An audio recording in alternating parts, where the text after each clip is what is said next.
দাদা, হঠাৎ করে এরকম একটা দুঃসংবাদ ছড়িয়ে পড়া, রাহুল অরুণোদয় ব্যানার্জি আর নেই।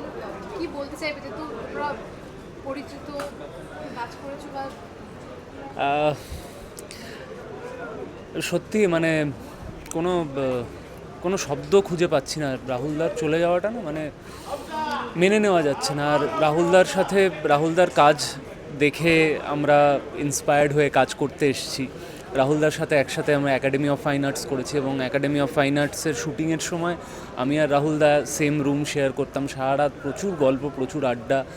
রাহুলদার বাড়িতেও গেছি এবং শুধু একজন অভিনেতা নয়, একজন ভালো লেখক, একজন ভালো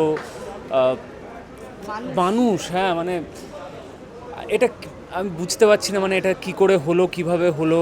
মানে সত্যি মানে খুব ভারী লাগছে।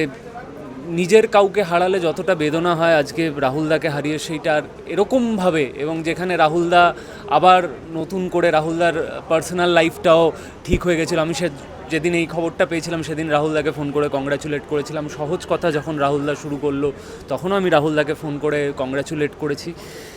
আমার মনে হয় আজকে আজকে একটা শূন্যতার দিন, আজকে একটা বিশাল বড় লস। মানে বাংলা ইন্ডাস্ট্রির একজন ভালো মানুষ, আমার একজন খুব প্রিয় দাদাকে হারালাম, শুধু এটুকুই বলতে পারি।